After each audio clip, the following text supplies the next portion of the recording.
Hi, hello all, welcome to my YouTube channel.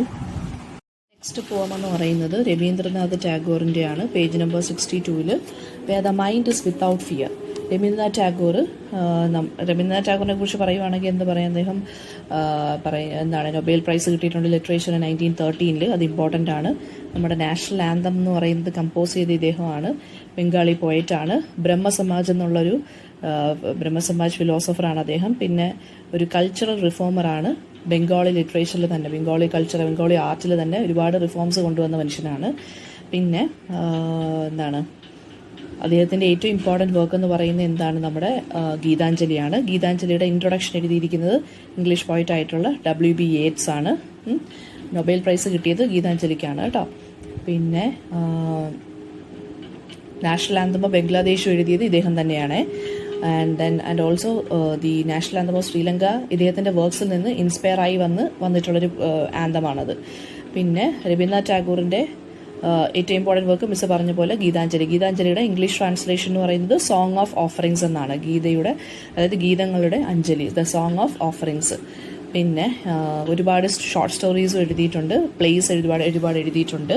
Then നമുക്ക് പഠിക്കാനുള്ള poem എന്ന് പറയുന്നത് where the mind is without fear. അത് അദ്ദേഹം 1901 എഴുതിയിരിക്കുന്നത്. ശരിക്കും പറഞ്ഞാൽ ഒരു ദൈവത്തിൻ്റെ അടുത്തുള്ളൊരു പ്രെയർ ആയിട്ടാണ്, ദൈവത്തിനെ അഡ്രസ്സ് ചെയ്തുകൊണ്ട് ഒരു പ്രെയർ പോലെയാണ് ഈ ഒരു പോം എഴുതിയിരിക്കുന്നത് കേട്ടോ. So it is actually some kind of a ഹോപ്പാണ്. അതായത് ഇന്ത്യ, നമ്മുടെ കൺട്രി ശരിക്കും പറഞ്ഞാൽ ഒരു ട്രൂ ഫ്രീഡത്തിലോട്ട് അതിൻ്റെ സിറ്റിസൺസിനെ നയിക്കും. നമുക്കൊരു പോസിറ്റീവായിട്ടൊരു ഫ്യൂച്ചറാണ് നമുക്ക് വരാനിരിക്കുന്നത്. അതായത് എല്ലാ ഓൾഡ് കസ്റ്റംസിൽ നിന്നും ഓൾഡ് ട്രഡീഷൻസിൽ നിന്നും നമ്മൾക്കൊരു ഫ്രീഡം ഉണ്ടായിരിക്കണം. അതിനെയാണ് നമ്മൾ ട്രൂ ഫ്രീഡം എന്ന് വിളിക്കുന്നത്. അപ്പോൾ അതായത് ഏതൊരു കൺട്രിയിലാണോ ആളുകൾക്ക് ഫിയർലെസ് ആയിട്ട് തല ഉയർത്തിപ്പിടിച്ച് ഫ്രീ നോളജ് കിട്ടി നടക്കുന്നത് അല്ലെങ്കിൽ ജീവിക്കുന്നത്, ആ ഒരു കൺട്രിയിൽ മാത്രമേ നമുക്ക് ട്രൂ ഫ്രീഡം ഉള്ള കൺട്രി എന്ന് പറയാൻ സാധിക്കത്തുള്ളൂ. അപ്പോൾ ആ ഒരു കൺട്രിയിൽ എല്ലാ ആളുകളും ഒരുപോലെയായിരിക്കും ഓണേർഡ് ആവുന്നത്, എല്ലാവരും ഫിയർലെസ് ആയിരിക്കും. അപ്പോൾ ഇങ്ങനെ വരുവാണെങ്കിൽ the whole world will be united. എല്ലാവരും ഒത്തൊരുമയോടെ ജീവിക്കും.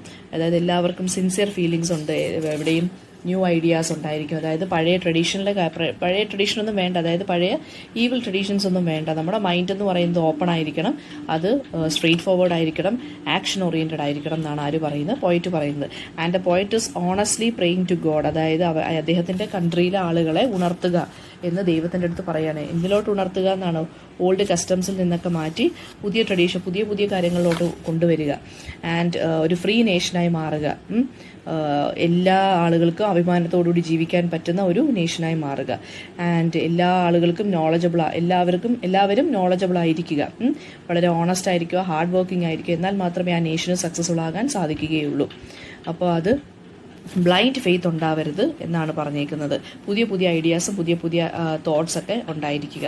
ആൻഡ് ദി കൺട്രിമെൻ എന്ന് പറഞ്ഞ, അല്ലെങ്കിൽ സിറ്റിസൺ ഓഫ് ഹിസ് കൺട്രി എന്ന് പറയുന്നത് ഷുഡ് ബി യുണൈറ്റഡ് ആയിരിക്കണം, ട്രൂത്ത്ഫുൾ ആയിരിക്കണം, hard working, honest and progressive ആയിരിക്കണം. അല്ലെങ്കിൽ എന്താണ്, ആൻഡ് ഓൾസോ വേൾഡിനെ ഒരു കുഞ്ഞു സ്മോളർ പാർട്സ് ആയിട്ട് നാരോ മൈൻഡഡ് തോട്ട്സ് കൊണ്ട് ഡിവൈഡ് ചെയ്യരുത് നമ്മളൊരിക്കലും. കൺട്രി എന്നാൽ മാത്രമേ ഒരു ഹെവനായി മാറുകയുള്ളൂ. ഈ ഒരു യൂണിവേഴ്സൽ മെസ്സേജാണ് ഈ ഒരു പോയത്തിനെ നമുക്കൊരു പ്രെയർ ആയിട്ട് കൺസിഡർ ചെയ്യാം, ദൈവത്തിൻ്റെ അടുത്തുള്ളൊരു പ്രാർത്ഥനയായിട്ട്. ഒരു യൂണിവേഴ്സൽ മെസ്സേജാണ് ഇതിനകത്തൂടെ അതായത് നമ്മുടെ പോയിറ്റ് കൊണ്ടുവരുന്നത്. സോ രവീന്ദ്രനാഥ് ടാഗോർ ബംഗാളി റൈറ്ററാണെന്ന് മിസ് പറഞ്ഞു. ഇത് പവർഫുൾ വർക്കാണ്. ഇതൊരു 11 ലൈൻ പോവമാണ്. ഒരു റൈം സ്കീമേ ഇല്ല. ഒറിജിനൽ ബംഗാളി വേർഷൻ ഉണ്ട് ഇതിനകത്ത്. 1910 പബ്ലിഷ് ചെയ്തിരുന്നത് കേട്ടോ. 1901 1910 അത് ആ സമയത്ത് നമ്മൾ ബ്രിട്ടീഷുകാരുടെ റൂളിൻ്റെ കീഴിലായിരുന്നു. ഓക്കെ, സമ്മറി നമുക്ക് നോക്കാം. ഇപ്പോൾ ഒരു ടാഗോർ വിഷ് ചെയ്യുവാണ് നമ്മുടെ കൺട്രി ഇന്ത്യ എവേക്കൻ ആകണം. First 9 lines of the poem എന്ന് പറയുന്നത് ഒരുപാട് സ്റ്റേറ്റ്മെൻറ്റ്സ് ആണ് പറയുന്നത്. അതായത് പോസിറ്റീവായിട്ട് ആറ്റിറ്റ്യൂഡ് ഉണ്ടാവണം, ഇന്ത്യ പോസിറ്റീവായിട്ടുള്ളൊരു ഫ്യൂച്ചർ ആയിരിക്കണം ഇന്ത്യ അച്ചീവ് ചെയ്യേണ്ടത് എന്നിങ്ങനെ പറഞ്ഞു പോവുകയാണ്. ഒരു ഹെവൻ ഓഫ് ഫ്രീഡം എന്നുള്ള വാക്കൊക്കെ പറയുന്നത്, അതായത് ഒരു യൂട്ടോപ്യൻ സൊസൈറ്റി ആയിട്ട് മാറുക നമ്മുടെ കൺട്രി. യൂട്ടോപ്യൻ സൊസൈറ്റി എന്ന് വെച്ച് കഴിഞ്ഞാൽ ഒരു നോവെയർ ലാൻഡ്, അതായത് എല്ലാം നന്മ മാത്രം സംഭവിക്കുന്ന ഒരു സ്ഥലം. ആൻഡ് ഫസ്റ്റ് 2 ലൈനിൻ്റെ അനാലിസിസ് നമുക്ക് നോക്കാം. 2 ഷോർട്ട് 2 ലൈനോടുകൂടിയാണ് സ്റ്റാർട്ട് ചെയ്യുന്നത്. അതായത് ഒരു ഹോപ്പിനെ കുറിച്ചാണ് പറയുന്നത്. ടാഗോർ പറയുന്നതെന്ന് വെച്ച് കഴിഞ്ഞാൽ ഇന്ത്യ ഇങ്ങനെയൊക്കെ ഉണർന്നു വരിക, അതായത് മാറ്റങ്ങളൊക്കെ കൊണ്ടുവരിക. കുറച്ച് ചേഞ്ചസ് കൊണ്ടുവരണം, കൾച്ചറലി ആണെങ്കിലും പൊളിറ്റിക്കലി ആണെന്നുണ്ടെങ്കിലും. പിന്നെന്താണ്, മൈൻഡിനെ നമുക്ക് ഫിയർ ഇല്ലാത്തൊരു മൈൻഡ് ആവണം നമ്മുടെ സിറ്റിസൺസിൻ്റേത്. ആൻഡ് അതിൻ്റെ ഇമ്പോർട്ടൻസ് നമ്മൾ ഒരിക്കലും ഇഗ്നോർ ചെയ്യരുത്. ടാഗോറിൻ്റെ ഡ്രീം ഓഫ് ഇന്ത്യയാണ് ഈ ഒരു പോം എന്ന് പറയുന്നത്. അതായത് ഫിയറോ ഒന്നും ഇല്ലാതെ, ഫിസിക്കൽ ഹാമോ ആർക്കും ചെയ്യാതെ നമ്മൾ ജീവിക്കുക. Second half of the first line എന്ന് പറയുന്നത് എന്താ, അത് തന്നെയാണ് സെക്കൻഡ് ഹാഫിലും പറയുന്നത്. ഓപ്പൺ ആയിട്ട് ഒരു ഫ്രീ സൊസൈറ്റിയിൽ നമുക്ക് ജീവിക്കാൻ സാധിക്കുക, നോളജ് ഉണ്ടായിരിക്കുക, നോളജ് ഫ്രീ ആയിട്ടിരിക്കുക, ഒരു ബാരിയേഴ്സും ഉണ്ടാവരുത്. അതായത് മിഡിൽ ക്ലാസ്, ലോവർ ക്ലാസ്സും അപ്പർ ക്ലാസ്സും തമ്മിലൊരു ബാരിയേഴ്സും ഉണ്ടാവരുത്. അങ്ങനെ ഒരു ഡിവിഷനേ പാടില്ല. പുതിയ പുതിയ ഇൻഫർമേഷൻ നമ്മൾ എന്ത് ചെയ്യുക, കളക്ട് ചെയ്തുകൊണ്ടിരിക്കുക. ആൻഡ് നെക്സ്റ്റ് ലൈൻ എന്ന് പറഞ്ഞാൽ ലൈൻസ് 3 to 4 ആണ്. അപ്പോൾ ആ ഒരു ലൈൻസിനകത്ത് പറയുന്നതെന്ന് വെച്ച് കഴിഞ്ഞാൽ വീടും സൊസൈറ്റി ലൈഫും തമ്മിലാണ് ഡിസ്ക്രൈബ് ചെയ്യുന്നത്. അതായത് ഒരു ഐഡിയൽ വേൾഡ് ആയിരിക്കണം. സ്ത്രീകളും പുരുഷന്മാരും തമ്മിൽ അതായത് പിന്നെന്താ പറയുക, അത്രയും എന്താണ് പറയുക, സ്ത്രീകളും പുരുഷനും തമ്മിൽ വലിയ വലിയ ഡിഫറൻസസ് ഉണ്ടെന്ന് പറഞ്ഞ് സെപ്പറേറ്റഡ് ആക്കി നിർത്തരുത്. ആൻഡ് നാരോ മൈൻഡഡ് ആയി ജീവിക്കരുത് സ്ത്രീകളും പുരുഷനും. പിന്നെന്താ പറയുന്നത്, ഡിഫറെൻറ്റ് ക്ലാസ്സസ് ഓഫ് പീപ്പിളിനെ, അതായത് കാസ്റ്റ് പീപ്പിളിനെ എല്ലാം നമ്മൾ ഇൻക്ലൂഡ് ചെയ്തുകൊണ്ട് വേണം നമ്മൾ ജീവിച്ച് മുമ്പോട്ട് പോകാൻ. ഒരു ക്ലാസ്സിനെ നമ്മൾ സെപ്പറേറ്റഡ് ആക്കി കഴിഞ്ഞാൽ എന്ത് ചെയ്യും, അവരെവിടെ ജീവിക്കും, അവരെങ്ങനെ ജീവിക്കും, അവരെന്ത് ജോലി ചെയ്യും, അവരാർക്ക് വേണ്ടിയാണ് ജോലി ചെയ്യുന്നതെന്നൊക്കെയുള്ള കുറേ പ്രശ്നങ്ങൾ വരും. അപ്പം അങ്ങനെ കുറേ ഡിവിഷൻസ് ഒന്നും ആരും ഉണ്ടാക്കരുത്. അങ്ങനെ ലോവർ ക്ലാസ് ആണ് എന്ന് പറഞ്ഞാലും അങ്ങനെ ഇൻട്രാക്ട് ചെയ്യാനോ ഒന്നും പോകരുത്.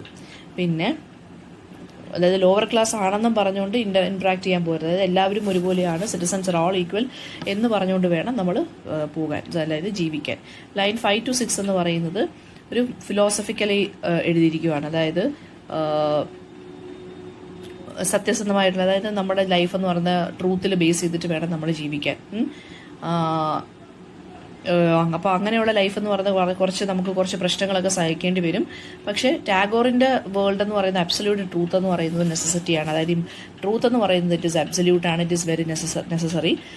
പിന്നെ പറയുന്നതെന്ന് വെച്ച് കഴിഞ്ഞാൽ ഈ ഒരു കാര്യത്തിൽ ഒരുപാട് പേര് ക്രിട്ടിസൈസ് ചെയ്യുമായിരിക്കും. ഇപ്പം ഒരാൾ വർക്ക് ചെയ്യുന്നു, ഒരാൾ നല്ലപോലെ ഹാർഡ് വർക്ക് ചെയ്യുന്നു, അവർ ഹാർഡ് വർക്ക് ചെയ്ത് ultimately they will reach perfection. അല്ലേ, പെർഫെക്ഷൻ ആയിരിക്കണം നമ്മുടെ മൈൻഡിലുള്ള ഒരു ഗോൾ എന്ന് പറയുന്നത്. ഹാർഡ് വർക്ക് എന്ന് പറയുന്നത് വിൽ ഓൾവേസ് പേ ഓഫ് എന്നാണ് പറയുന്നത്.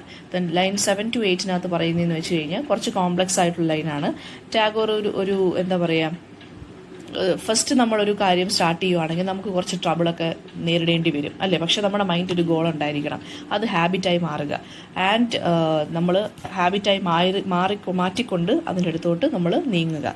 ക്ലിയർ സ്ട്രീം എന്നും പറഞ്ഞ മെറ്റഫർ യൂസ് ചെയ്തിട്ടുണ്ട്. ക്ലിയർ സ്ട്രീം എന്ന് വെച്ച് കഴിഞ്ഞാൽ എന്താ, ഒരു തടസ്സവും ഇല്ലാത്ത കണ്ണാടി പോലെ തിളങ്ങുന്ന വെള്ളം, അല്ലേ. ആ ക്ലിയർ സ്ട്രീം എന്ന് പറയുന്നത് എന്താണ്, വളരെ ഈസി ആയിട്ട് ഫ്ലോ ചെയ്യും, ക്ലീൻ ആയിട്ട്. അത് it is very good for every one, അല്ലേ. ഈ ഒരു ക്ലിയർ സ്ട്രീം എന്ന് പറഞ്ഞാൽ ഇവിടെ റീസണിനെയാണ് കാണിക്കുന്നത്.